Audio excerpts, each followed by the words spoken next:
Welcome everyone. Good afternoon from Doha. My name is Sultan Al-Khulaifi. I'm a senior researcher with the Center for Conflict Humanitarian Studies, and I'm happy today to moderate our online webinar on Eastern Congo's perpetual crisis, the political roots of conflict. We're very happy to have a set of distinguished colleagues.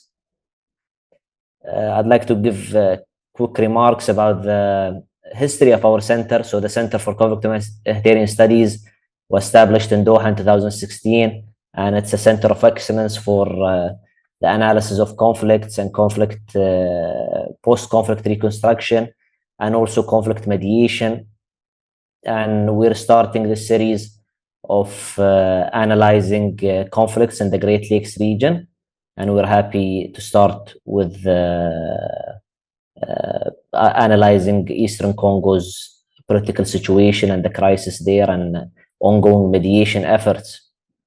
I'd like to first introduce our colleagues.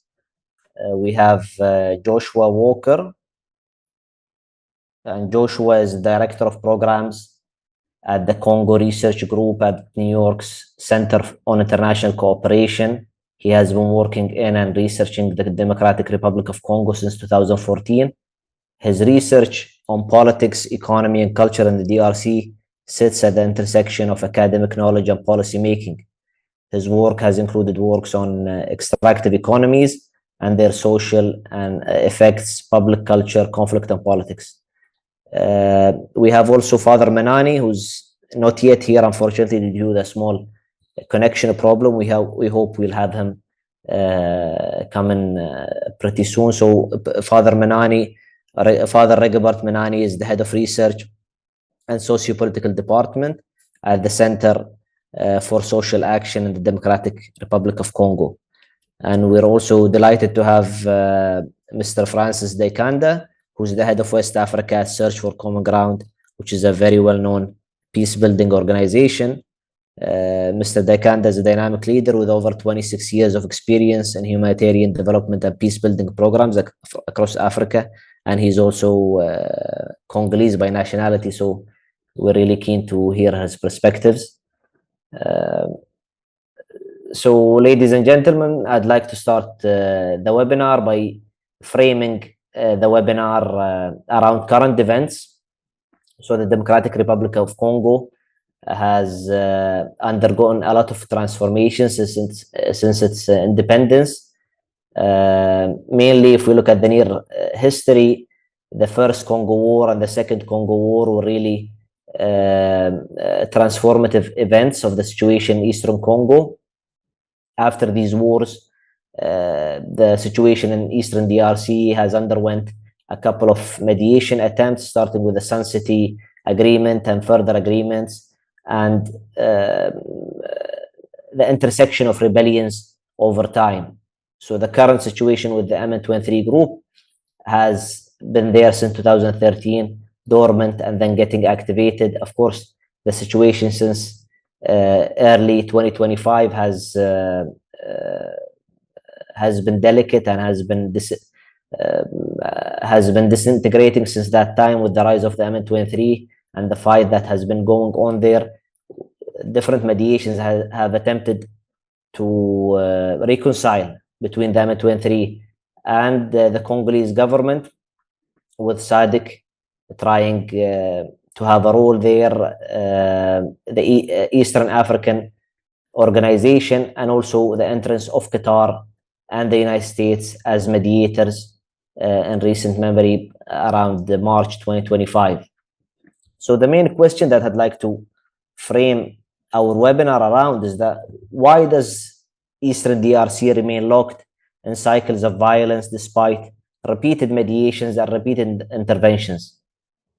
And the first question that I'd like to share and give to our colleagues, question to Dr. Walker, which is around the main issues that face Eastern Congo, but in general, why has external mediation succeeded in sometimes reaching agreements without addressing Congo's domestic governance roots.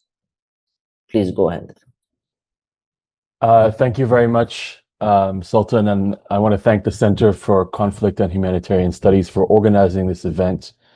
I think it's particularly timely given the crucial role that the state of Qatar is currently playing in the mediation between the M23 and the Congolese government. Maybe I want to make a few introductory remarks before going to your question specifically about mediation. So first of all, I think it's important to remember that it's not, the DRC is a very, very big country, and there are large parts of the country that are not at all locked in cycles of conflict, or at least not the kind of conflict that we see in the eastern parts. If you look at a map and you look at some of the maps of, where there's real endemic conflict in the east, in terms of the proportion of the territory, it's not a huge amount of territory, but it's obviously politically and economically extremely important. So the other thing I wanted to mention is that we have to ask ourselves, why is it that that particular part of the country seems to have these sort of endemic cycles of conflict when we have seen violent conflict in other parts of the DRC that sort of emerges for a period and then seems to die down? So for example, a number of years ago in 2016, 2017, there was a very violent conflict in the Kasai region of the DRC, which saw many people being killed. But it sort of died down, and we haven't seen the sort of, we feared actually that there might be a kind of the beginning of a recurring pattern of conflicts, and that didn't manifest. So we have to ask ourselves why, looking at the other cases, why is it that we don't see that in some places and we do see that in others? And I would suggest that, there are a few reasons for why we see the conflict in the East in particular continuing so strongly. The first is the international dimension, or the international dimensions. So we know that going back to the first Congo War and even the second Congo War, neighboring countries, specifically Uganda, Rwanda, and Burundi, have played a direct role in fomenting conflict in that part of the country. And if you look at other places where violent conflict occurs in the DRC, it's either in parts of the country where they don't have an international border, or, for example, in the case of Kasai, where the Angola border that borders on Kasai, we did not see Angola taking an active role in the conflict that occurred there, right? So international intervention by neighboring countries, I think, is a key point to make. The second is about the proliferation of arms in the region, which again, we see through its proximity to foreign borders or other countries, and the duration of the conflict. We see the proliferation of arms makes it easier for violent conflict to continue to manifest. And in fact, I think, and I'd be interested to hear what Francis has to say about this as well, but I think to a certain extent, violent conflict for either some people in armed groups, even parts of the Congolese military at this point, has become a way of life. We're going on multiple decades here now of armed conflict, and so it's become integrated into the kind of fabric of life for some people. In addition to that, and I would say alongside that, for certain politicians and political actors, including based in Kinshasa, armed conflict, or the instrumental use of violent actors, has become a way to promote political interests. And so that's another way in which the kind of institutionalization of violent armed conflict has manifested itself in the East in ways that we haven't seen in other parts of the country, even if there are aspects of that in other parts of the country. And then, of course, as a result of all this, we have issues that are on the table right now in the negotiations, things like the question of the return of refugees from Doha, questions like land use and land ownership, questions about identity and discrimination. And all of these, I think, are part of it, in addition, obviously, to the question of natural resources. And so all of this means that I think because of these international dimensions, resolving the conflict in the East exclusively through domestic processes isn't going to work, which is why, I think it's a good thing that there are external mediators. And so to come to your question on external mediation, I mean, I think the way you had phrased it to me before was, can external mediation succeed without addressing the DRC's, without the political roots of conflict in the DRC, the domestic political roots? And I think first we have to ask ourselves, well, what do we mean by succeed? I don't think, obviously, that the current Doha process or even the Washington process are processes that are designed to resolve all of the domestic governance problems of the DRC. So with, I would say, strategic limited ambition, it is possible for external mediation to succeed. And in this case, when it comes to the negotiations between the Congolese government and the M23, it means getting some kind of an agreement that goes a little bit beyond, sort of commitments to, have a humanitarian corridor, or that actually forces the parties to come to concrete commitments about things like power sharing, a transition, etc., that can then be followed up on by the mediators, and obviously not just the state of Qatar, but also the United States and the African Union. And then that becomes one piece of what's required, which is a much larger process. When you mentioned Sun City, I mean, Sun City was a very, very long, comprehensive, multi-year process, was driven by strong sort of political support, particularly by President Thabo Mbeki of South Africa. But it was also something that ultimately, it produced peace, but the follow-through beyond the sharing of posts didn't really happen. And that's why, ultimately, some today, I think, in the DRC see the Sun City process as having only been a partial success. So I will leave it at that for now. Thank you very much. Thank you, Joshua, for these important remarks, and it opens up a lot of questions on the durability of peace agreements, the willingness of conflict parties to commit to their signatures in any agreement, and also the role of regional countries. Just before moving into Francis, I'd like to tell our attendees that they can share their questions through the Q&A button in the Zoom link, and at the end of our webinar, in the last half an hour, we'll open up the space for their questions and share it with the speakers, and they'll have time to answer their questions. So feel free to share the interesting questions that you have for our speakers. Francis, I'd like to move to you, and how do you see the situation in the Congo, specifically with the main framing question? Why does it seem that the Congos, or the Eastern Congo, is undergoing perpetual crisis, and despite continuous interventions? Thank you very much, Sultan.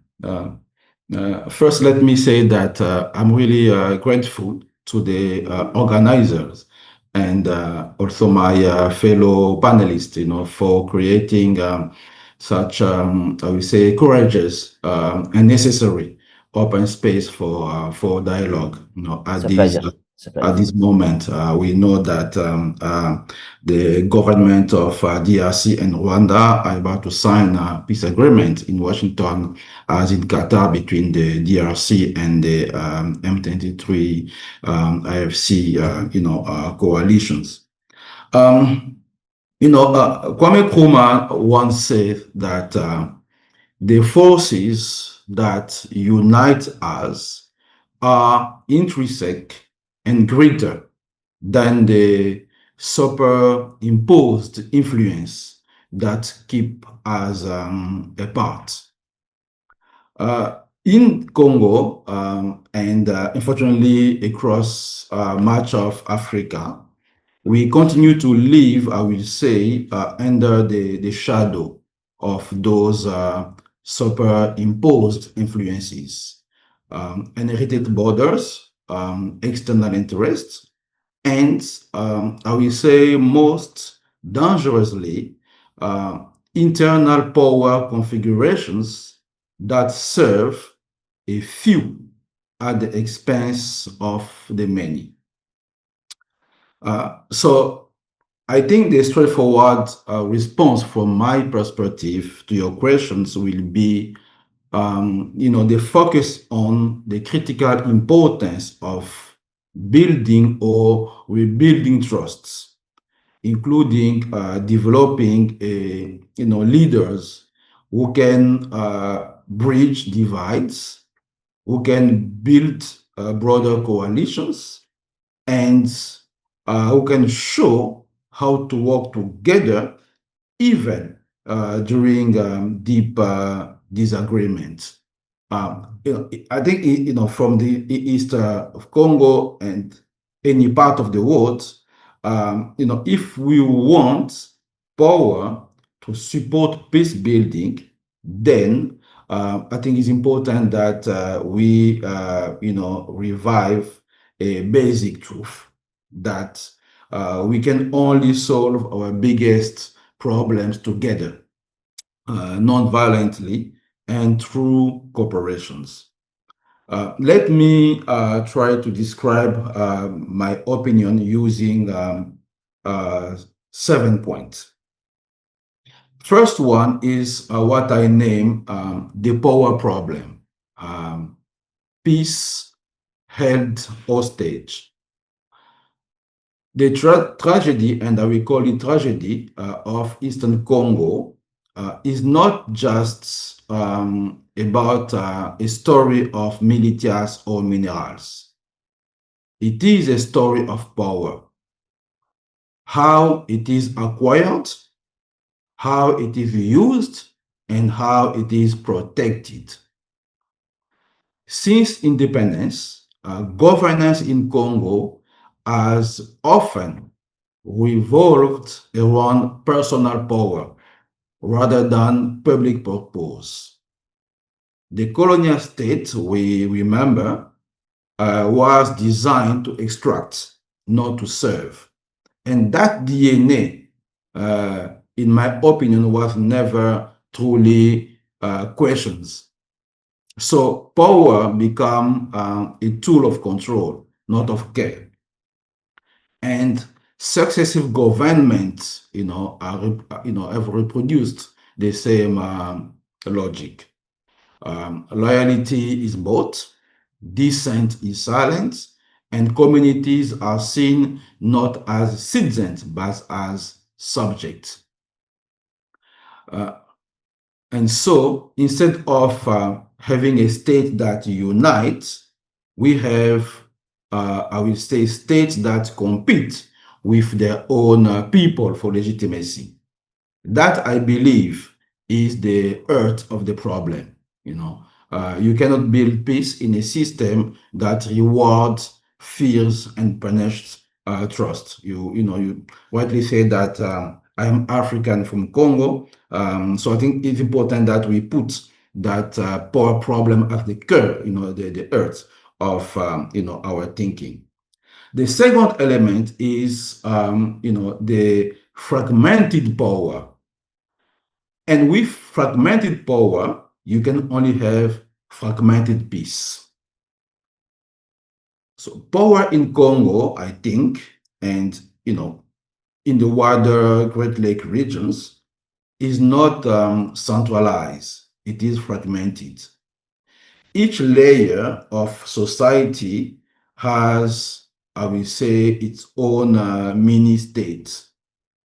Political elites holding on to authority through patronage, and to echo what Dr. Walker was saying, armed group, being non-state or state, controlling resources and territory as a way of living, as a way of gaining power, to the detriment, very important, to the detriment of the interests of the people. Controlling resources and territory is a way to share power, but for their own interests. Local leaders balancing survival and influences, and again, to echo Dr. Walker, external actor shaping the field to protect their own strategic and economic interests. So in these context of fragmentations, peace also becomes transactional. Every actor negotiates for positions, not for transformations. And that is why every peace process, and you mentioned the numbers, ends up being what I will call a pause between two conflicts. Very important, I think, until we change the logic of power from competition to collaboration, from control to service, peace will remain in East Africa, in Eastern Congo, fragile and reversible. Third element, is what I name the regional power games. When neighbor countries become stakeholder in conflict. The second dimensions of the power configuration in Congo is regional.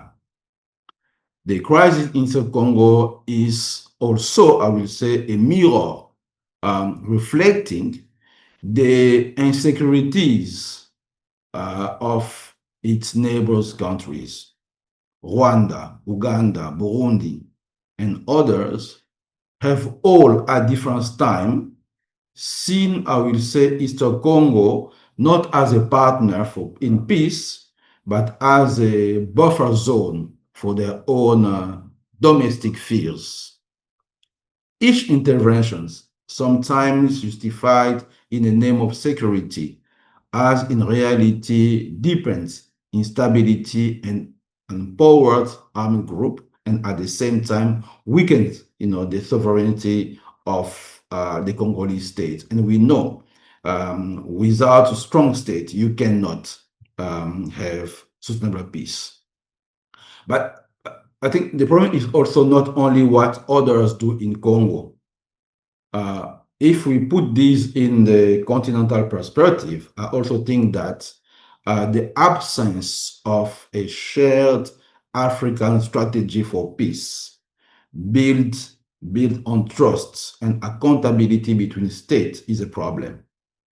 When leaders speak about of African solutions, those solutions must be African-led and, very important, I think, not state-protected or interest-driven.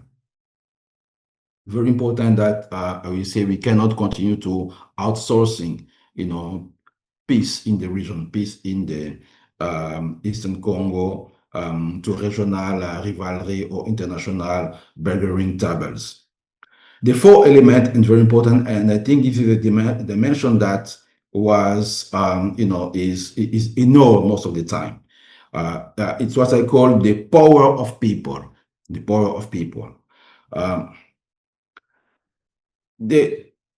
If you look at across, Goma or Bukavu or Beni, those regions in the east and in Congo, you will see that they are extraordinary people, citizens, not waiting for the next summit or the next peace treaty, but who are constantly building trust where politics has failed. As such for common ground, definitely we've seen women and young people. They suppose we could name them victim of conflicts, but they are change maker. Really stepping forward as mediator, as journalist, as peace builder, as local convener, holding dialogue between community divided by violence, producing media, changing narratives, redefining, I will say, what leadership look like from a hierarchy perspective to humility. And I think really that, these people leadership built, born from trust and not title is critical, is really critical. And I think it is this kind of leadership that regional, international actors must start more listening, investing in, and amplifying, because the reality is that peace will not come from above. It will come, it will be built from below, from those who have the most to lose if it fails and the most to gain if it succeeds. Shifting the narrative, I think, is another very important point. Is my 15 points. Shifting the narrative, because when we shift the narrative, we are also shifting the power. Because there is a narrative dimension to this crisis. For too long, the world has told one story about Congo, a story of chaos, a story of helplessness, a story of tragedy. But as you know, the narrative we tell are not neutral. They shape power. When we only describe Congo as a problem, we strip its people of agency. When we tell stories of change, innovation, courage, dignity, then we invite partnership.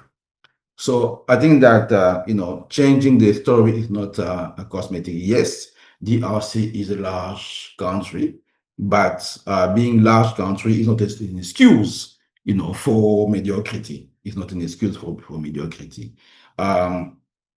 So changing the narrative is a political act, is a political commitment, one that I will say challenge, who we see as capable, who we trust, and who define what peace should look like. So I think it's important that also we consider the narrative justice in this, complexity of the Eastern Congo crisis. So based on the element I mentioned, I think there are three things that must change. And that's my 6 points. We need to do a kind of shift in three mindset elements. One is, I think it's important that we shift from elite-centered negotiations to people-centered processes. Because the legitimacy of peace must come from communities, not just capital. Second, we must shift from bilateral blame to regional accountability. Neighbors' countries must stop playing zero-sum game and start investing in mutual security. And we must shift from peace as an event to peace as a transformations. Mediation is not a one-off agreement. It is a cultural shift that requires humility, trust, and time. Finally, I would like to make a call for courage. The Congo crisis, or the Eastern Congo crisis, will not end through another peace agreement alone. It will end when those who hold power, political, military, moral, find the courage to lead differently. To lead not as conqueror, but as custodians of hope. To listen before they act. To serve before they demand loyalty. Because the future of Congo and, of course, the future of Africa will not be determined by how we divide power, but how we share responsibility. We know that the borders we inherited may divide our maps, but they cannot divide our destiny. Yes, external support is important, but peace in DRC, peace in East DRC, peace in Africa will be built by Africans themselves, otherwise it will not last. A critical mass of leaders capable of building trust and overcoming divisions is essential to combating polarization and violence. Conflict is not synonymous of confrontation. it represents an opportunity for collaboration and long-lasting social progress, adapted to each local context. I think this is really, for me, the key, perspectives for the crisis in Eastern DRC, and how mediations can really lead to concrete solution and long-lasting peace for the people, not only in DRC but in the entire Great Lake region and Africa. Thank you. Thank you, Francis. You really gave us food for thought in this webinar. I think it's a great encapsulation of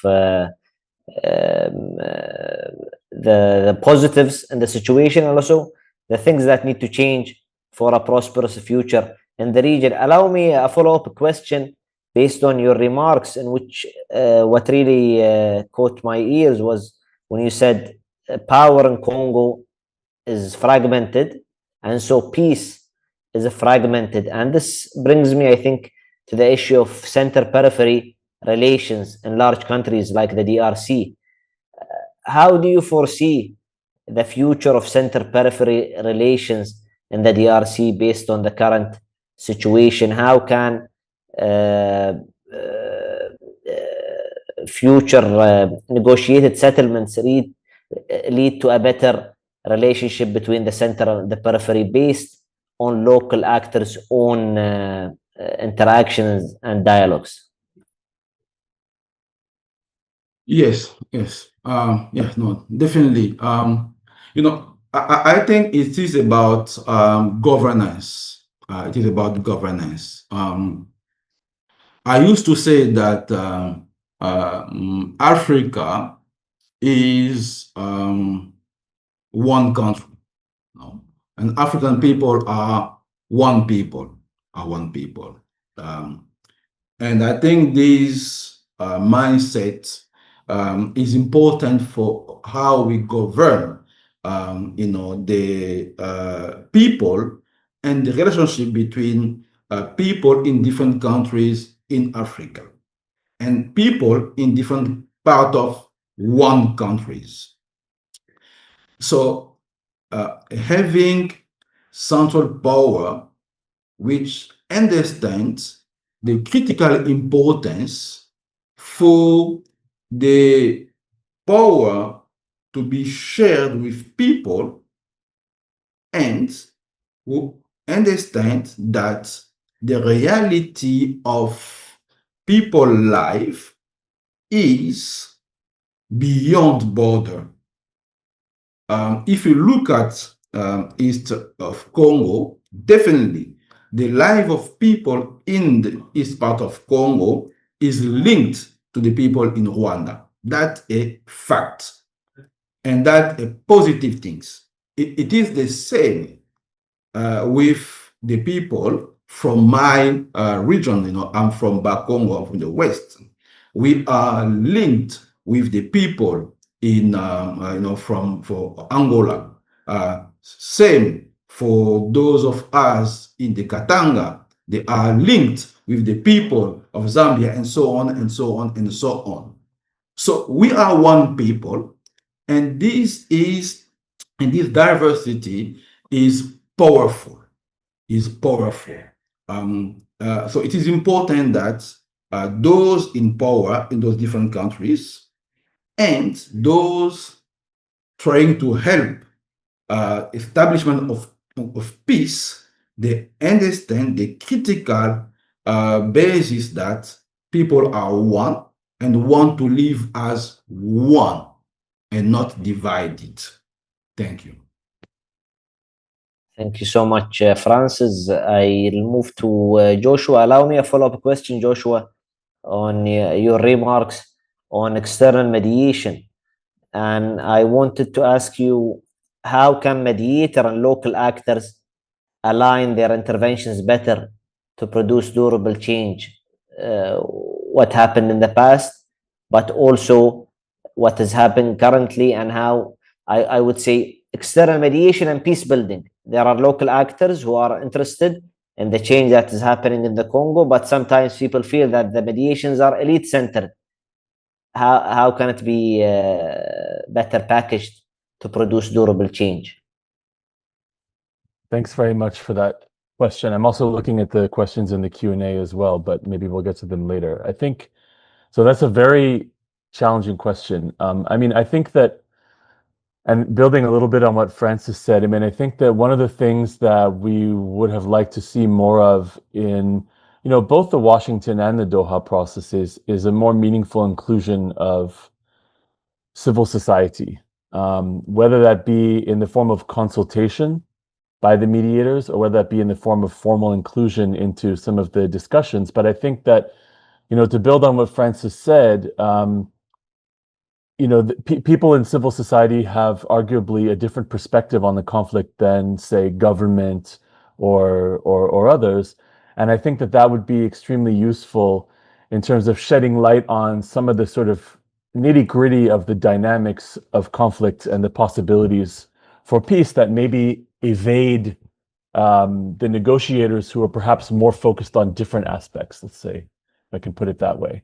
One thing I wanted to just bring up, and it's a bit of a tangent, but I think it's pertinent here to sort of illustrate something that Francis was talking about. A few years ago, our organization did some research on political parties in the DRC, and we published 2 studies, one on the PPRD, which is the former party in power under President Joseph Kabila, and one on the UDPS. And one of the most troubling, but also most revealing aspects that both studies concluded was that in these political parties, so they're effectively focused on an individual, perhaps less so with the UDPS, but and all the accountability flows upward towards the leader of the party and the sort of higher leadership of the party. So you end up at times with frustrated base core members of the political parties who feel that they're the ones doing the work or that they're the ones on the ground, but they're not heard because rather than the leadership being accountable to the base of the party, it's in effect the base of the party that becomes somehow accountable to the leadership. I think I'll leave it at that. Thank you, Joshua. And I think what you mentioned in terms of parties centered around elites is a symptom that happens in different countries where the political system or even parties do not resemble ideologies, but resembles patronage networks or elites that have created the party to serve specific interests. And then whenever there is any division, new parties emerge out of these divisions. Allow me another question for you, Francis, before moving into the questions of the audience, which is the status of peace building efforts in Eastern DRC. The communities are under a lot of stress. It's an ongoing conflict. Of course, there is a tenuous ceasefire, but in certain places it has been violated. How do you see the situation of peace building, reclaiming trust between different communities in Eastern Congo?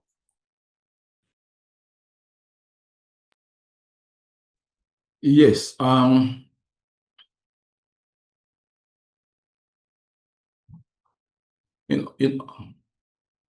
If you carefully look at the way people lives in our villages and our communities, yes, there are a lot of bad stress with these ongoing violence, ceasefire not respected, each parties clearly not trusting the others. But at community level, at the people level, definitely the people still are the architects of their own peace. They are. people continue to cross borders to visit their family, cross border in Rwanda or in DRC. People out of Rwanda or out of DRC are continuing to be friends, still continue to see themselves as one family. And we see in places like Ituri, like in the North Kivu, we see in Bukavu and in other places, we see local leaders really, mediate for access to land for different people, not only for their own tribe or ethnics. We see them negotiate that at people level, they be one system, so that they can at least live in peace. But yes, at the formal levels, unfortunately, the mistrust between party is the fuel, that is continue to, feed the violence and not ceasefire respect. So that is why I think definitely it is important that beyond the political framework, which is, for example, in countries like DRC, we speak about democracy, opposition, those kind of paradigm, not anchored in people reality. I think it's important that we invest more in capacitated those local leaders, actors, those young people, those women who are doing our best at their level, to definitely resolve conflict and build social trust tissue that help them to live together. And I think that is the bottom-up approach that will help long-lasting, peace in that regions. Thank you. Thank you, Francis. I'll press my role as a moderator and ask one more question of Joshua before moving into the Q&A, since we have some time. And I ask also our respected attendees to share more questions while Joshua answers the question. So, Dr. Walker, since we mentioned the role of regional countries in fueling conflicts or even contributing to durable peace, how do you see the right formula to include regional countries in the peace without feeling abandoned?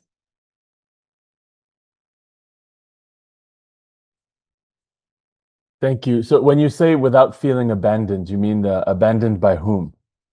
I think abandoned in terms of feeling that their interests in the region are not being secured, if we're thinking realistically.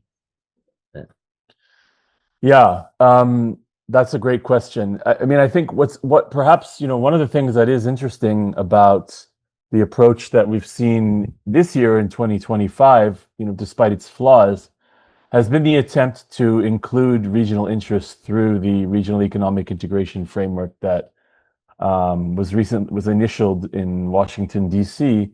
On, I believe, Thursday or Friday last week.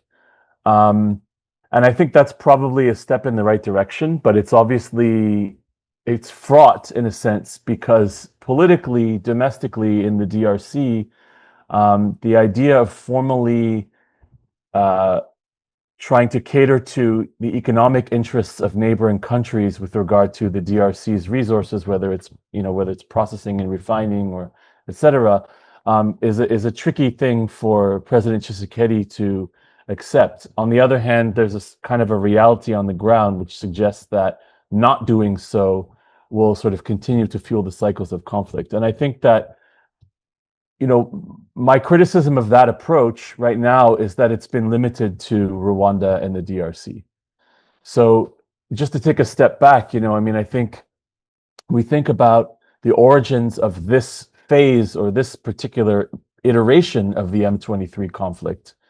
We remember that this occurred at a time when President Tshisekedi had reached an agreement with Uganda to have Ugandan troops come into the DRC, partly to go after the ADF, another armed group, but also to secure the construction of a road between the DRC and Uganda, which would ultimately favor trade between the DRC and Uganda. And it is our contention, our belief that this was one of the factors that may have contributed to the resurgence of the M23, because Rwanda was kind of cut out of that, and seeing its own strategic interests being threatened through the formal presence of Uganda, there was a response that came.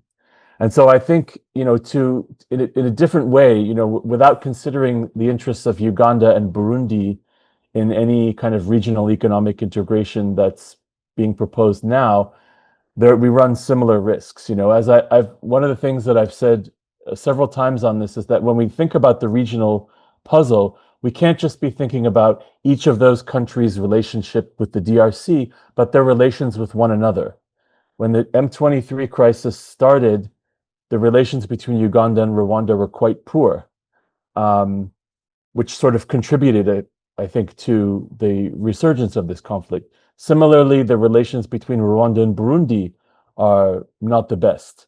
And that's fed into Burundi's role in the conflict, to go to one of the questions in the chat. That's fed into Burundi's role in the conflict by supporting the DRC as the kind of structural opponent of its own opponent in the form of Rwanda.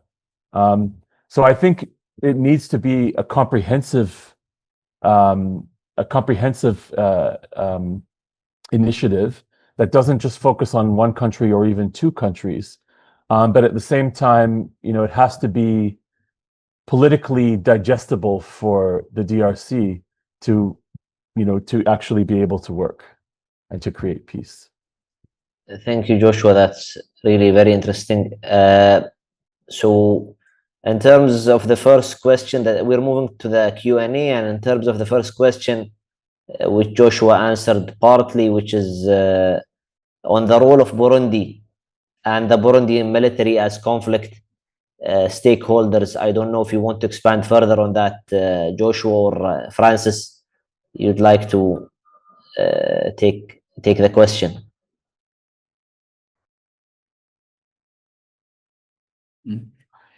I think Dr. Walker said rightly.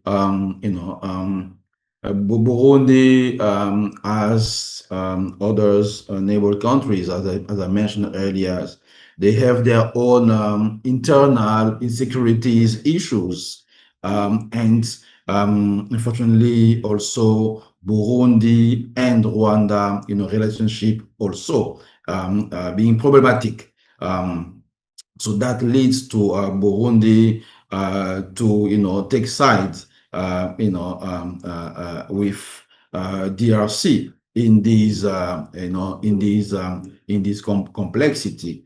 That is why I think it's important what Dr. Walker said, that and going to these to the economic aspects of these and the economic agreements to be signed between DRC and Rwanda. I think it's important that we understand the importance for that regions to live in peace altogether.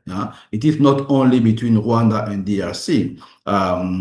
It is about the people of the Great Lake region, how they can benefit from the resources in those different countries to serve the common interests of the largest community. I think that I think really what is important to build, so that peace lasts in this part of the continent. Thank you.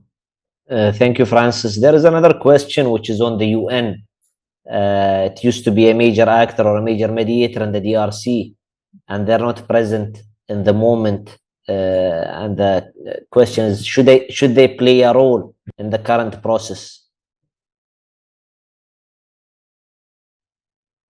Any one of you could answer if you see maybe fit. I'll start quickly, and then I think there's two things that need to be considered when answering this question.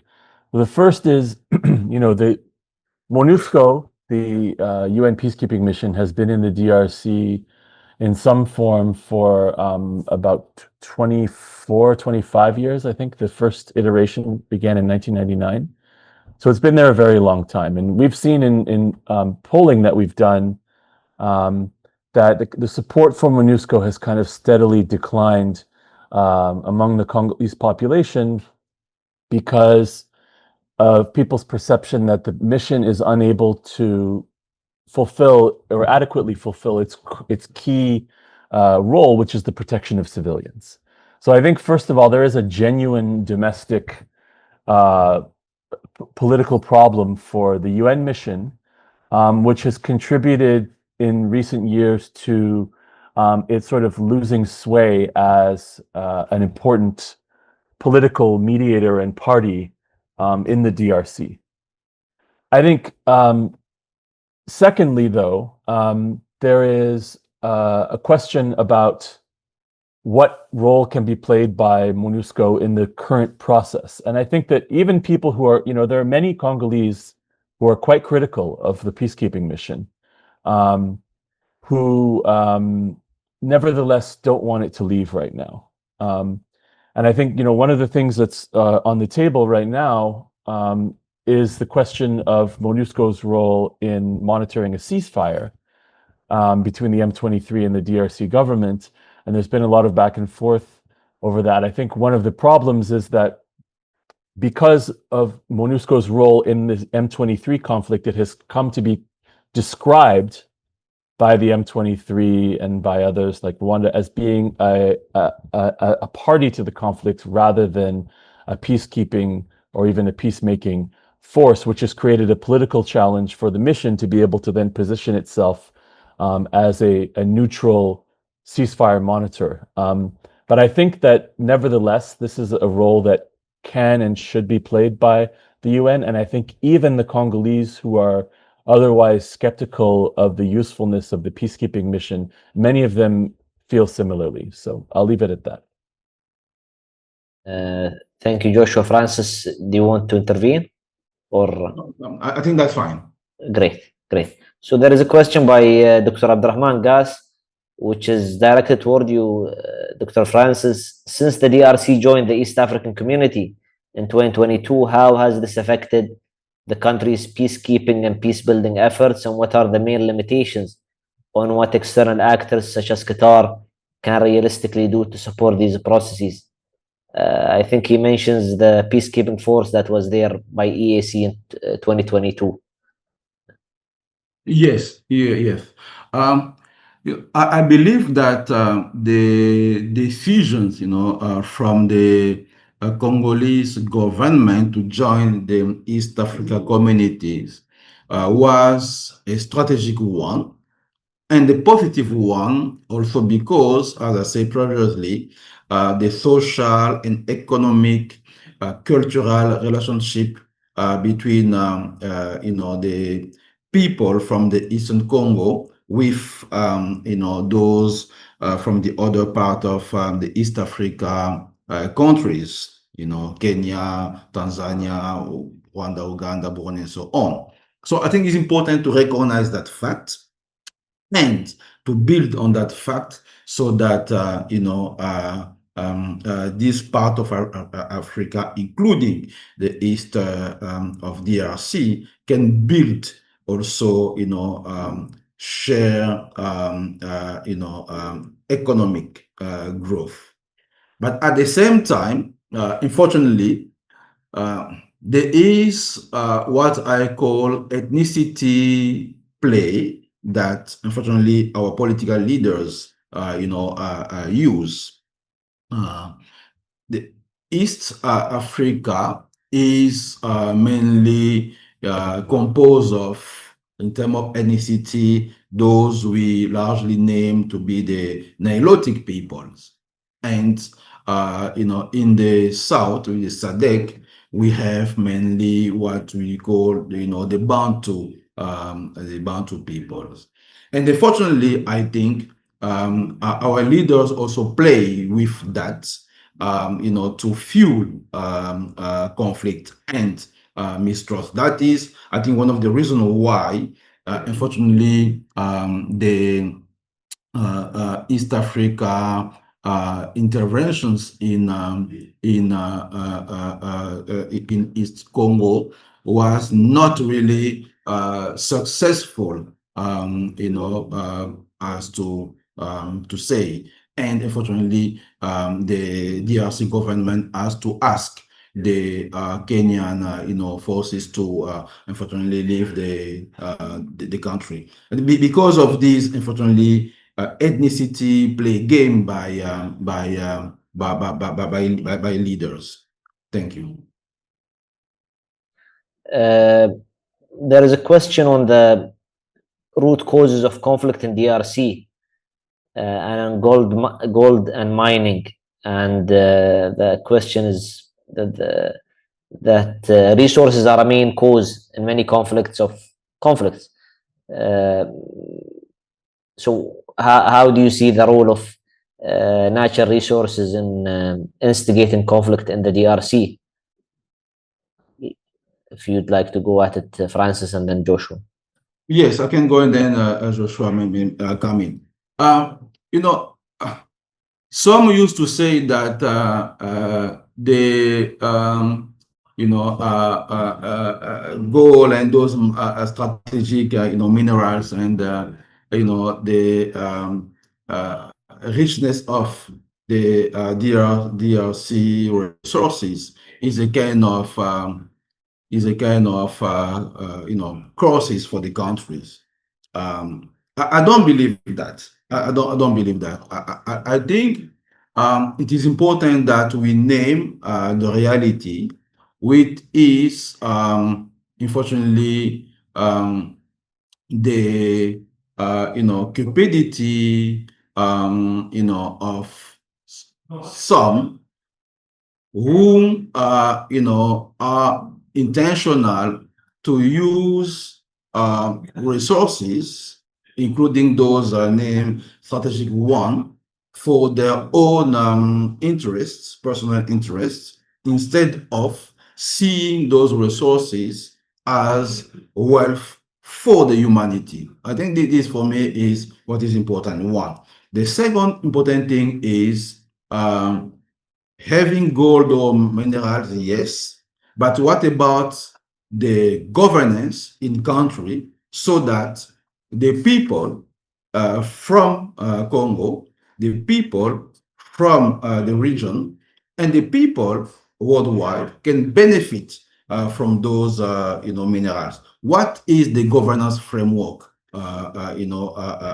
for that? I think those are critical questions for me. Those are critical questions. So having goals, having minerals is one thing, but how humanity is seeing each other as human and having the right to live in the common world that we have is critical, and how the leadership in DRC and in the other African countries, including those in the Great Lake regions, are putting in place a governance system for the useful use of those minerals for the interest of the people.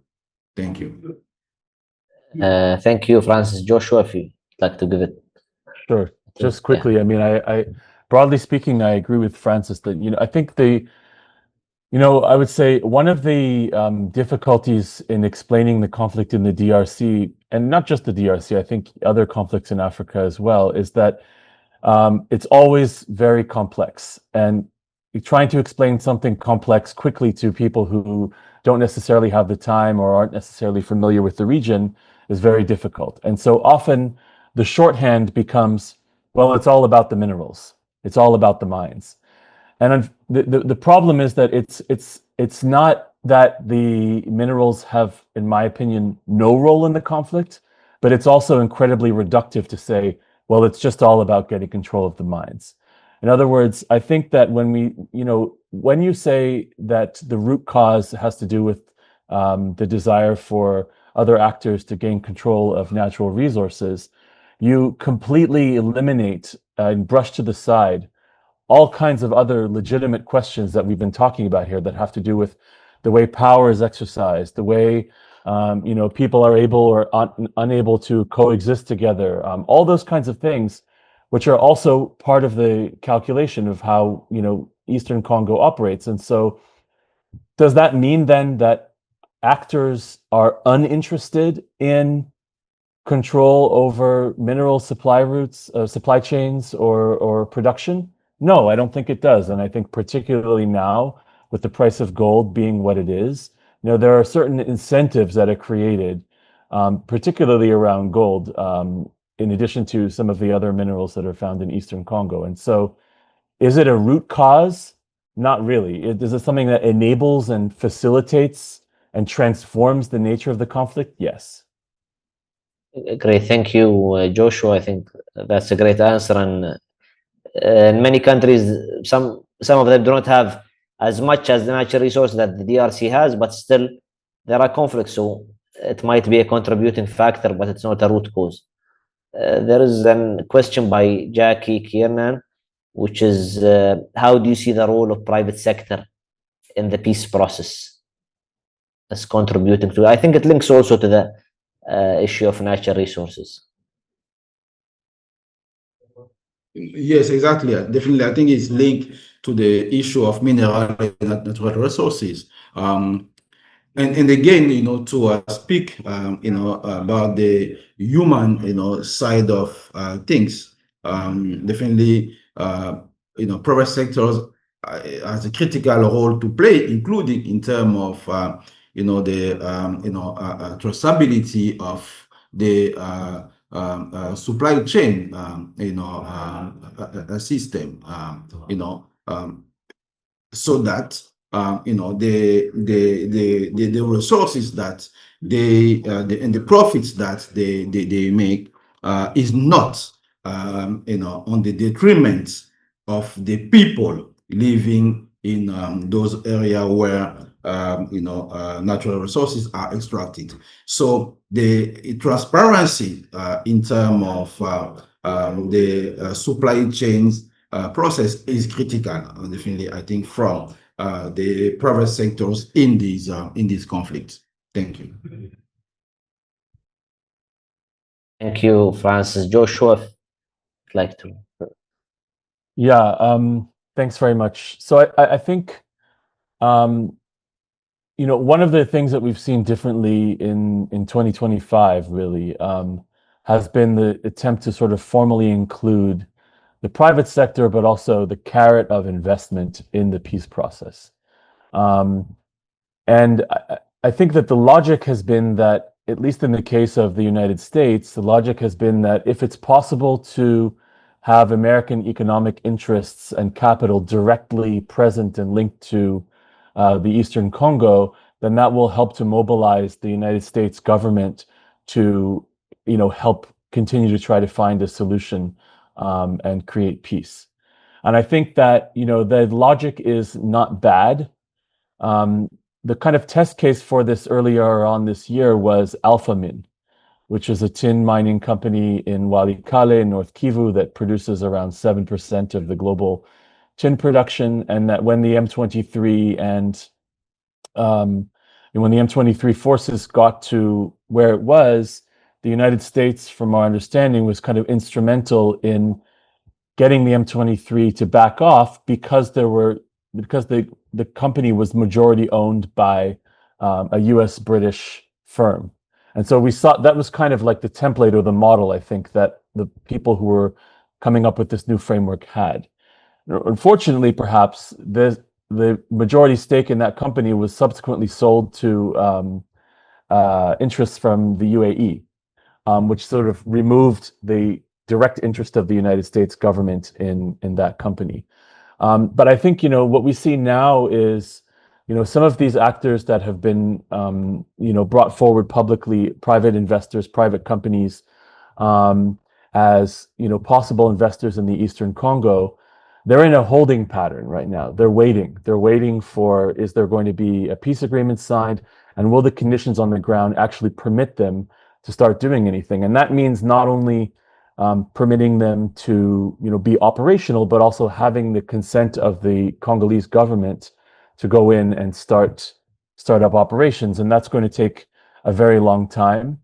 And I think the concern is that, from the perspective of achieving peace, the concern is that people might end up settling for kind of corridors of stability rather than actual meaningful peace, because those corridors of stability would nevertheless facilitate some of the investments that are being talked about.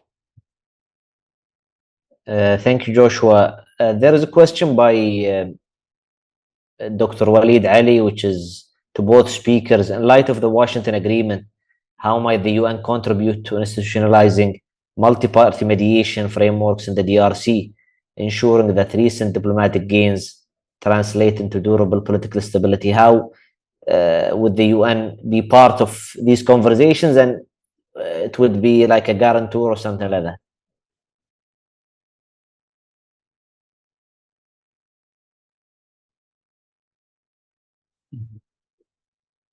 I think this question goes back to the question of governance, I would say, and accountability, and definitely, I think the UN can support on that, because good governance is peace building, by I say another name. So. When I think citizens, see, fairness in, framework that are built, when they see justice in institutions and inclusions in decision making, then definitely I think these will reduce, let me say, the oxygen of arming groups. So definitely, I think, and the UN coordination mechanism can play a role. Can play a role in institutionalizing those key elements. They are reform, even though they may be modest, but still they are powerful. Like transparent budgeting or community monitoring, and those things can definitely transform how are the relationship between citizen and states.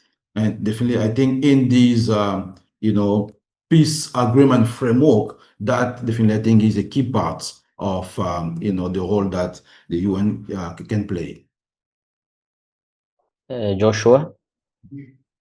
Yeah, thank you for this question. I mean, I think, in terms of the current peace processes, obviously the UN has not been a lead actor, and I wouldn't anticipate that in the peace processes the UN would become a lead actor. It's been supporting. We talk about a possible role for MONUSCO in monitoring the ceasefire, but if we are talking, for instance, about in particular domestic political mediation in the DRC, I think that the UN could possibly play a role. And I say that also because, notwithstanding the comments I made earlier about the way that the UN, or at least the peacekeeping mission, has been perceived over the years, and the way that it's, arguably its political legitimacy has dwindled, we also know that in the coming months, the special representative of the Secretary General, the current one, Bintou Keita, will be leaving. There will be a new SRSG coming in, and that may offer a window of opportunity, because it's a new person. If it's a person who understands the domestic politics of the DRC and sort of has the gravitas and the capability of playing a role, then that might be something that the MONUSCO could end up doing. I think that, arguably, in the past, some of the best work done by the peacekeeping mission has been in kind of good offices and political mediation in the DRC. So perhaps with the advent of it, with the incoming SRSG, we'll see a window of opportunity for MONUSCO to seize the moment. Thank you, Joshua. There is a question by Zahra Safsal, which is a bit of a long question on the Luanda and Nairobi peace process. Why did they fail? And how is the 2025 current process addressing these challenges? And also, you've talked about the economic framework in Eastern Congo. How would it reduce conflict over mineral resources? And also a third question on Qatar's mediation model. And as Africa experts, do you think it can work in other contexts, and what might limit its success? So any of you could answer these questions.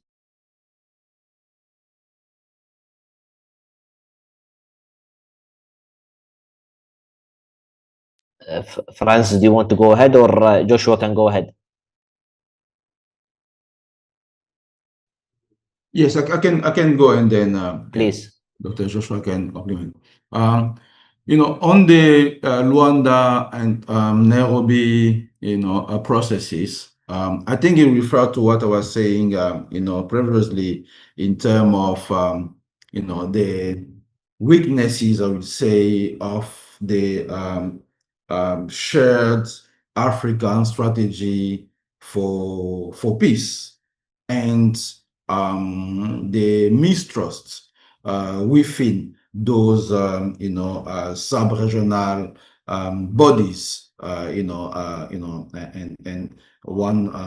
each others. I think definitely that unfortunately fuels the failure, I would say, of these process not coming to the conclusion of peace at some point. In Luanda, both countries were close to peace agreement, but unfortunately, because of the mistrust, they didn't succeed to finally conclude and formally sign. And we know that the Nairobi process was led by the former Kenya president, and the one in Luanda, with the Angola president. So I think the complexity of the situation and the mistrust between different sub-regional bodies definitely led to not this to be concluded. And now my understanding is that both the Doha and the Washington processes are building both on the Nairobi and the Luanda process, and try to definitely manage and work across divide to fix the understanding and misalignment between DRC and Rwanda within these two process of Luanda and Nairobi, as those who process who has set the basis for now the conclusion in Qatar and Washington. Important, to mention also the failure in Africa in terms of the capacity to for the African Union really to play a key role in this kind of process, and external actors has to come, including those super power, so that they can play more kind of let me say coercive or imposed role in the process. And that one of, I think, the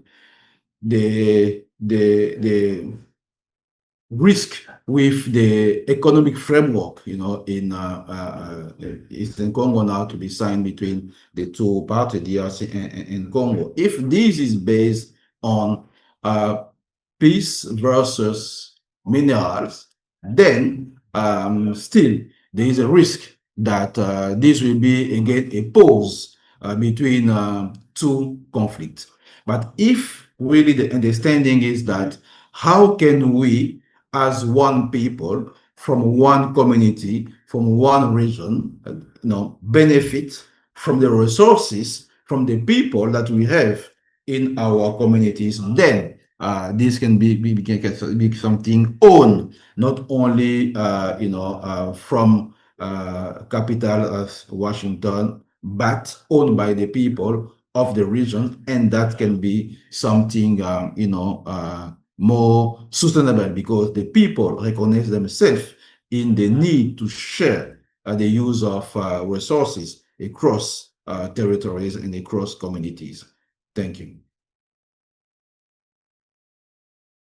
Thank you, Francis. Joshua, if you feel...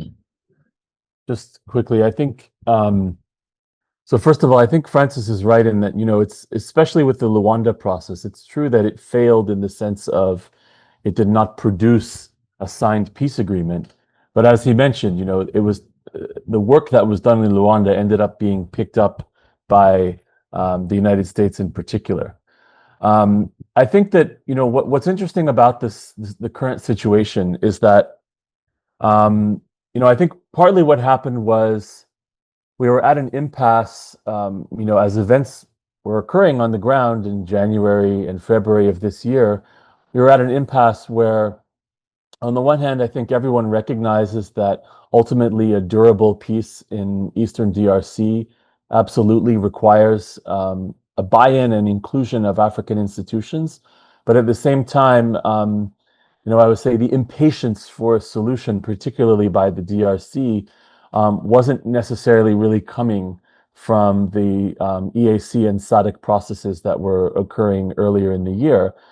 And what I think is particularly interesting is not just the Washington and Doha processes separately, but indeed the kind of complementarity of the two mediators. Because on the one hand, we saw, the first, sort of the first little bit of light that we saw was in Doha in March, when we saw the two presidents agree to come to meet in Doha, which was, something that unfortunately President Lorenzo of Angola hadn't been able to achieve. I suspect that the reason why that was able to occur was because the state of Qatar's relationships with the two countries are different than that of the earlier mediators, and that they were able to persuade the two leaders to come. Then we saw the United States enter the fray, obviously a different kind of mediator, a superpower or global hegemon that is able to sort of compel parties to come to the table in a way that probably isn't the same as the state of Qatar. But what's interesting, I think, is the complementarity between the two processes. And sorry, but to preempt another question that I saw in the chat, I think we see that there are two processes, but in each process, we have the presence of the state of Qatar and the African Union and the United States in some form or another. And so I think that, maintaining coordination among the different parties, particularly because later on, I presume that we're going to see a stronger role for the African Union, will be crucial in order to sort of deliver on some of the early breakthroughs.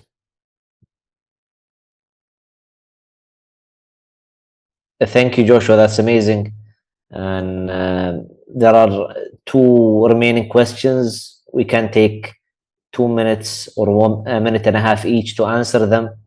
So the last one, I think you answered it partially, Joshua, which is on the linkage and coordination between the Doha and Doha and DC processes. Yeah. So Francis, if you want to comment on it, and then Joshua. Maybe I will comment on the one on local communities. Yeah, please. Yes, because I think it is linked to what I was saying previously in terms of local people really being the architects of their own peace. And I think the question is, how local peace efforts are connected with national and regional strategies. For that, I think it is important to have, a kind of deliberate linkages, because too often the reality is that grateful efforts remain invisible to decision makers. Although we have a number of very good examples of local communities, women, young local leaders, really building trust, building early warning system, negotiating ceasefires, negotiated access to land, and so on and so on. So we have very good example, concrete example of local peace building, successful actions, but we need them to be more visible to decision makers. We need more, to connect more these local tissues with platforms at national and policy level, including regional one. I think it's that that linkages which need to be more strengthened, so that the wisdom from local communities really become I would say a national regional strength for peace. Thank you. Thank you, Francis. Joshua, do you want to have a take on this question, or we move to the other question? On the peace building and local communities' role in solutions, and also, I would just say, I'll echo a little bit what Francis said, that, there are debates about, whether, conflicts are entirely local, whether they're entirely regional, and obviously the answer is that they're both. And I think that Francis is right in saying it's important to elevate and disseminate information about successful local peace processes to serve as an inspiration and as a template or a model for other aspects of the conflict in the Eastern Congo. At the same time, to sort of focus exclusively on that while neglecting or ignoring the regional dimensions or the national dimensions of conflict is short-sighted, because ultimately all of those levels need to be taken into account. Great. Thank you, Joshua. The last question is for you. How do you see the linkages between the Doha and DC processes? Can more be done at this time? I'm not entirely sure, because I'm not entirely sure, what the level is, what the nature and level of communication is between the different mediation teams. It seems to me that, as long as the two mediation teams are able to simultaneously focus on the sort of relatively narrow remit of their own mediation while taking into account the implications for what's happening both in the other process, but also politically more broadly. We didn't even talk about the request or the demand for a national political dialogue in DRC, which kind of overshadows some of what's happening in Doha and Washington. So to the extent that they are able to balance both focusing on the specific task while examining and thinking about the implications for other processes, then if they can do that, then they're doing a good job. Thank you, Joshua. We have one last question in Arabic, and I want to give our Arabic speakers a chance in hearing your responses. The question is on the Eastern Congo peace crisis, the lack of peace building in Eastern Congo. How did it, contribute to the continuing violence in Eastern Congo? The lack of peace building in Eastern Congo and the lack of representation, how did it contribute to the cycle of violence? This question by Bulkahel Ibrahim. Francis, if you want to answer the last question in a minute and a half, please. Yes, no. Unfortunately, for decade now, we are seeing these ongoing, conflicts really worsening the humanitarian situations on the ground, because unfortunately, we are not being able to, come to an agreement for a sustainable peace. So that is why efforts now definitely, I think, should be focusing beyond economics interests to helping rebuilding trust between communities, between leaders, between countries, so that based on that trust, leaders and people can be able to look at conflict not as necessarily confrontations, but as an opportunity, for collaborations. And I think that is what peace building is all about. And that is what is currently lacking, unfortunately, for decades in this region. Thank you. Thank you, Francis. So we come to the end of our online webinar on Eastern Congo. I'd like to thank our contributors, speakers, Francis Diakanda from Search for Common Ground and Joshua Walker, Dr. Joshua Walker. We really appreciated your insights. And unfortunately, we didn't have Father Minani, but we hope to have him in the near future and other events, specifically since he's an expert on religious mediation, which is very important in the Eastern Congo and Congo in general. And for all of our audience, thank you so much for attending our webinar. We look forward to your suggestions on future events on Congo and on the Great Lakes region, but also on other areas. Thank you so much, everyone.